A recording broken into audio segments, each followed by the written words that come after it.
I ended up ducking a couch. And no, it wasn't a pullout. What's the horniest thing you've ever done? Thanks for coming to another Alien Radio story time. Viewers like you are what make this channel magical. Nah, it's still the same ducked up channel with the same host, Andrew. Since you're already this far in, hit the like and subscribe. If you don't, I will tell your parents about all money you spent simping on e-girls. Anyways, let's get into the stories. I made a woman out of clothes and a styrofoam head and made out with her. At SMH, I was 12. Running to a convenience store at 3 a.m. with a guy I just met to buy condoms and 2 bottles of Gatorade so we could do it on an air mattress in the living room of my sister's house at 3 a.m. Jacked off in the ocean. I was on holiday with my mum and we were sharing a room. I took a late evening dip and was curious to see if I could jack off while my dick was underwater. Since I hadn't done it for the past week, I nutted pretty quickly, then just kind of swam around for a bit. My mom went shopping at JCPenney and I was waiting in the car. I was about 13 and I was horny as duck. She had some tissues in the car and I jerked off into them. I didn't want to litter, so I just put them in my pocket till I got home. Back in high school, one time I jerked off 11 times in one day. Between 6 a.m. and 1 a.m. My dick was in so much pain and I couldn't move for a day or so. Don't do that. I went to go meet a girl on her last night before she moved to a different state so she could suck my dick. She really wanted to for some reason. I'm parked at her apartment waiting for her to come into my car. As I'm waiting, she asks for a pic of my hard dick, so I jack off a little to get hard and I end up cooming in like 10 seconds, so I turn my phone off and drive home before she ever gets to my car. I was so ashamed, lol. Matched with a girl on Match.com way back when it was all website and email only. Anyways, matched with this girl in the first conversation. By some miracle, we agreed that she was gonna come over that night, go right to my bedroom, bang, and she'd leave. Well, that's exactly what happened. Both happy. Roughly a month later, I'm walking into a company for a job interview and one of the interviewers was her. Got the job. Cycled for 4 hours to get to a woman's home in India who had matched with me on Tinder. The chat got very heated quickly and she wanted to duck a white guy. The reason I cycled was because I was on a round-the-world bike trip. Amazingly, it was completely legit and we pretty much had sex on and off for 24 hours and we were having sex within 10 minutes of seeing each other for the first time. I cannot describe how horny I was getting messages from her as I got closer and closer to her home. When I was 19, I had a huge crush on a friend of my brother's. We were all hanging out at my brother's house one night, bro goes to bed, and I realized his friend was into me too. So we made out and talked for hours and agreed it was a good thing that we were at my brother's house and wouldn't be able to hook up so we could just get to know each other better and not move too fast. A few minutes later, I looked at him and said, or we could just have sex in my car. Drove around the corner at 3 a.m. to a dirt parking lot and ducked in the backseat. Turned into a 2-year relationship, though. Ah, memories. Drove an hour in to see a girl I had previously made out with because she said she needed a duck buddy for the night.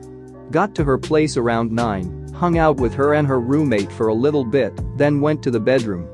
She totally shut down my attempts to initiate anything physical and said it was just the alcohol talking earlier and that she was not DTF at all. So we just cuddled for a bit and fell asleep. At 3 a.m. she wakes up and runs out of the room. I'm like, okay, WTF, and then go back to sleep. Next thing I know, she turns on the lights and tells me to get out. Had a very long drive and total confusion back to my place. Got home at 4:30 a.m. Virginity still 100% intact. About 16 years ago, I had just gone through a really bad breakup. You know, the kind where you still duck for a few months afterwards and neither of you feel good about it. My ex went to see her sister for a weekend and I offered to dog sit for her. Went out to a bar with friends that night and met a really cute girl. She wanted to go back to her place, but it was about an hour away and I had the dog to think about. So I invited her to my ex-girlfriend's house and we spent the next 24 hours or so ducking in my ex's bed. A few years later, I married that girl from the bar. Worked out pretty well. I 100% duck my pillow. First, I make a slit.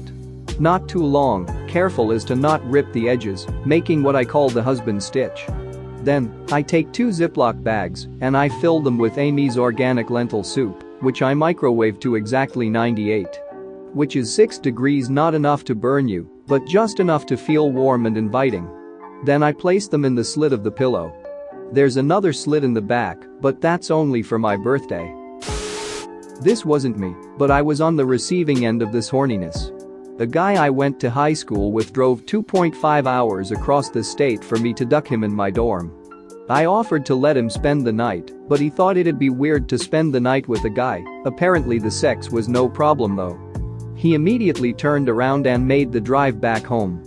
The idea of him going, "Nah, I can't stay the night, man, I'm not that gay," kills me. I went to a woman's house late at night in rural upstate New York. We had been talking to each other via email at the time, about 1997. We met via Yahoo Personals. Neither of us knew what the other looked like. Not everyone had a scanned picture. I went over at 11 p.m. on a Friday night. I didn't have a roommate at the time. Went into a completely dark house, located in the woods, and had sex with a woman whom I had known for a couple of weeks, with just several phone calls between us. When the morning came, we were both attracted to each other. We ended up dating for almost a year. It worked out, but seriously, it was a stupid thing to do. 19-yo me wanted to duck so badly that, after going out with this really great girl, I convinced her we should park on a less visible side road to talk. Turns out less visible roads have less visible ditches on the sides, and there goes my car into the ditch. Now we are stranded in the middle of the night, in the middle of nowhere. She takes her shoes off and tells me to go outside and push, and hops in the driver's seat. And so I did push.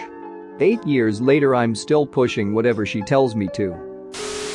My husband and my first date lasted 3 days. The only time we went outside was to get more condoms and some Gatorade and snacks from around the corner. It took us a week to have a real date because we'd end up just jumping in bed and would never even make it out the door. Eat it. A lot of people are asking about Gatorade and condoms. Gatorade is a drink made with sugar and electrolytes. It gives you energy and tastes really good when you've been exercising and sweating a lot. Sex is a workout, and a lot of sex makes you really dehydrated. Condoms are because you should always practice safe sex and change condoms as soon as the person with the penis ejaculate. Most people don't have huge amounts of Gatorade or condoms at their house, which is why so many people had to pause sex to go get them. Also, it seems like we weren't the only ones in this thread that had the same idea. A girl who I never thought in a million years would want to invited me to dinner at her home with her parents. We were in high school at the time, diff schools, and had been talking dating, but nothing more than kissing at the time. I had no car, so she picked me up, and she lived in a straight-up mansion. Her father, who I thought was a lawyer, apparently did something for the government. I was clearly dating up as far as social standards go. Dinner went well. Parents loved me. I was riding high when they asked if I'd mind staying and watching a movie with them. Mom, Dad had one couch and me, date had other. I'm on my best behavior when date lays her hat on my leg lap. Goddamn it. It's dark, other than the movie. Date grabs a couch pillow and somewhat puts it on my lap, but mostly blocks her parents' view of her head, my area. You can guess what she was going for, but I kept trying to play it cool and block her. I felt it was so obvious, and I wanted her parents to keep liking me and not try to kill me and chase me out of their house and all that. Well, once I got a little excited, I didn't seem to care as much. All I did was focus on not moving and keeping my face as normal as possible. I don't remember what the hell movie we were watching, but her parents must have been ducking captivated. That or they were the weirdest, most polite parents I'd ever met. I gave the 3 courteous 10-second warning taps, and she made no other notion of acknowledgement other than squeeze my leg. I'd cow my eyes didn't roll to the back of my head, let alone off my face. She zipped my pants back up. Laid back down as if nothing had happened. I felt like I was watching someone else's life play out, but it was me. Since it was late, Dad offered to take me home. I got nervous and kissed my date on the cheek as we left. Dad let me drive his brand new Cadillac. All the while telling me he was so glad his daughter found such a nice young man. I felt a twinge of guilt, but overall like I had just gotten away with some kind of bank robbery. Thanks for watching. What did you think of the story time? Let me know in the comments below. If you liked the video, smash that like button and subscribe so you don't miss any more story times.